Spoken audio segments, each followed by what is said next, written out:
Bien, nous continuons donc à explorer ce module de la musique. L'idée est de vous donner un petit peu une ordre de grandeur, une vision claire de lorsqu'on fait de la musique, pourquoi il y a des notes, pourquoi il y a des gammes, pourquoi il y a des diapasons. Donc la dernière fois, on a vu deux grandes façons de trouver des notes de musique. La première façon, on a vu, ça remonte à l'Antiquité, Pythagore. La deuxième façon, c'est de prendre ce qu'on appelle la série harmonique, c'est-à-dire de considérer ce qui se passe quand on multiplie les fréquences par des facteurs 2, 3, 4, 5, par des entiers pour donner la série harmonique. Alors, on va voir aujourd'hui comment ça se goupille pratiquement. Donc, je vais revenir donc sur la tétrakis pythagoricienne. Je vous rappelle que pour Pythagore, lorsqu'il se promène dans les villes, il s'aperçoit que les forgerons, lorsqu'ils tapent sur des enclumes, eh bien, ils font des notes de musique. Suivant la taille de l'enclume, la taille des marteaux, il y a des notes qui changent. Et Pythagore essaye de comprendre tout ça. Donc c'est un mystique, hein, c'est pas un scientifique. Donc il va fonder une secte qui s'appelle la secte des mathématiciens.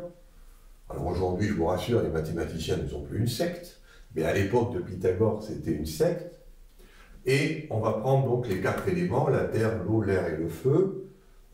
À la terre, on associe le chiffre 4, à l'eau le chiffre 3, à l'air le chiffre 2 et au feu le chiffre 1. Et puis je vous rappelle que le chiffre l'éther, pour les Grecs, est considéré comme étant quelque chose de divin et n'a rien à faire sur Terre, c'est quelque chose qui symbolise le monde extraterrestre. Alors comme on l'a vu, la méthode de Pythagore, elle est très simple.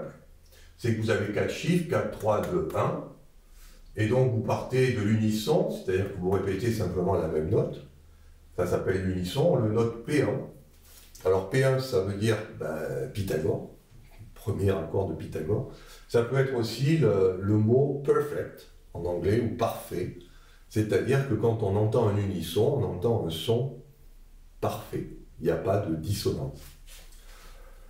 Alors après, vous avez fait le rapport 1, vous prenez le rapport R-feu, 2-1, ça définit ce qu'on appelle l'octave, qui est aussi une forme parfaite de son pour Pythagore. Et on l'appelle P8.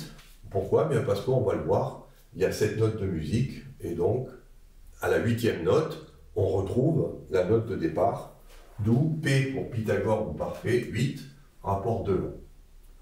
Après, là, on fait le rapport 3-2, le rapport entre l'eau et l'air. Donc là, on obtient ce qu'on appelle la quinte pythagoricienne, qui est notée P5. Et cette quinte pythagoricienne, donc, c'est un rapport 3,5 entre l'eau et l'air. Et puis, on a encore 2 chiffres, la terre et l'eau, donc on peut faire un rapport 4 tiers.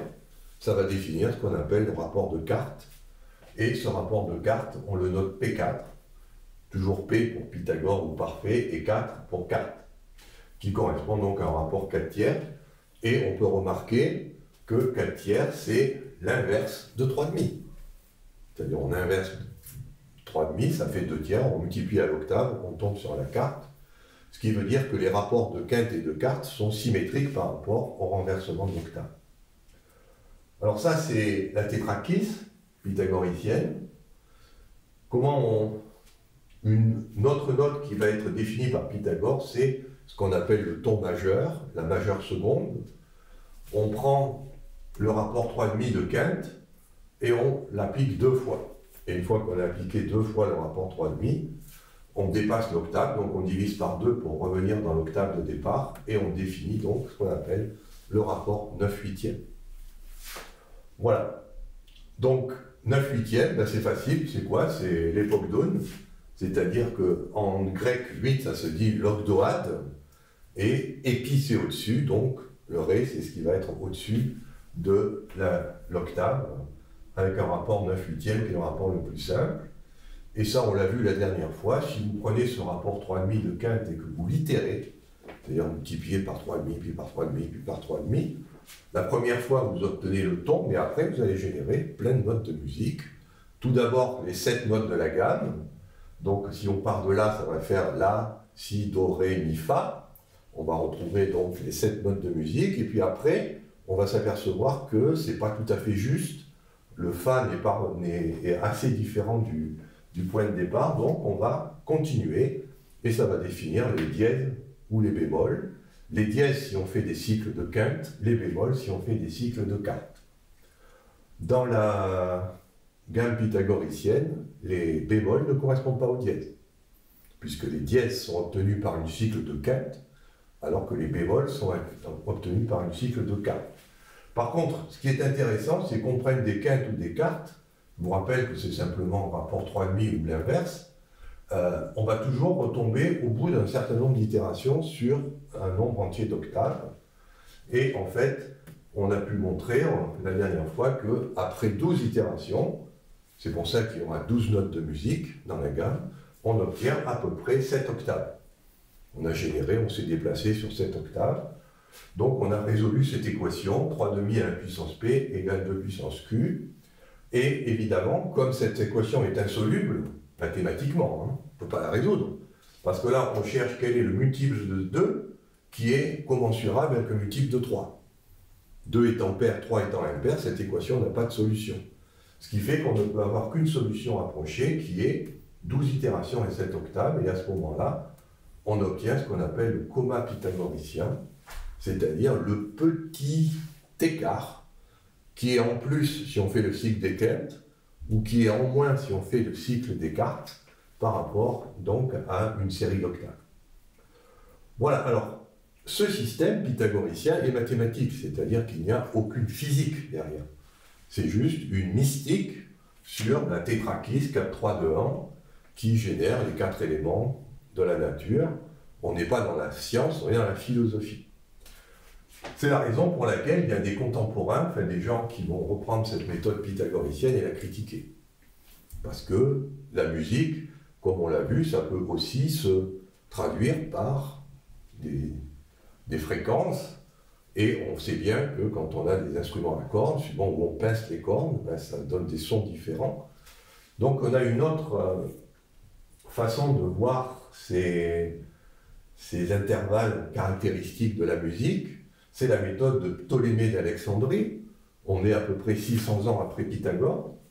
Lui, il va remarquer quelque chose, c'est que 2 sur 1, 3 sur 2, 4 sur 3, on remarque que c'est toujours le chiffre du dénominateur plus 1. Et ça, Ptolémée d'Alexandrie, il va dire, bah, on oublie la tétrakis, Pythagore, c'est n'importe quoi, c'est de la mystique, nous, on va prendre de la science, parce qu'on sait que quand on pince une corde, on l'a vu la dernière fois, c'est la série harmonique, quand on pince une corde à un demi, un tiers, un quart, un cinquième, un sixième, un septième, un huitième, on génère des notes de musique. Et là, on n'a plus de la mystique, on a de la physique. Donc, Ptolémée va utiliser ce qu'on appelle l'harmonie. Il va chercher quels sont les rapports qui sont de type n plus 1 sur n, qui sont harmonieux à l'oreille, qui sonnent bien. Parce qu'il va voir qu'il y a des rapports qui sonnent bien, et d'autres qui ne sonnent pas bien. Alors n plus 1 sur n, c'est tout simplement 1 plus 1 sur n, et donc on retrouve ici ce qu'on appelle la série harmonique en mathématiques, c'est-à-dire la suite des entiers en 1 sur n qui s'appelle la série harmonique. Alors après, ben c'est simple, vous prenez les valeurs de n, et puis vous cherchez, vous essayez, puis vous regardez ce qui est harmonieux. Donc on va retrouver évidemment les 3 premières valeurs de n génèrent l'octave, la quinte et la quarte, qui ont cette caractéristique d'être de la forme n plus 1 sur n. Là où ça va être original chez Ptolémée, c'est que lui va considérer que la valeur de n égale 4 qui génère le rapport 5 quarts est harmonieux. Pythagore, lui, n'utilisait pas ce rapport, et ça va définir ce qu'on appelle la tierce majeure. Après, si je prends la valeur n égale 5, j'obtiens ce qu'on appelle la tierce mineure, de rapport 6 cinquièmes. Et puis après, on a les valeurs 6 et 7. Ces valeurs, lorsque vous les jouez, ces rapports, c'est-à-dire les rapports 7 sixième et 8 neuvième, lorsque vous les jouez, ce n'est pas très harmonieux à l'oreille. Donc Ptolémée va les écarter. Par contre, dès que vous arrivez à n égale 8, on retrouve le 9 huitième de Pythagore. C'est-à-dire que ça, c'est de nouveau harmonieux. Donc on va retenir le rapport 9 huitième. Et puis après, entre 8 et 15, ça ne sonne pas très juste. à l'oreille de Ptolémée, donc il va aller jusqu'à n égale 15 pour définir le rapport 16/15e, qui est ce qu'on appelle le demi-ton juste.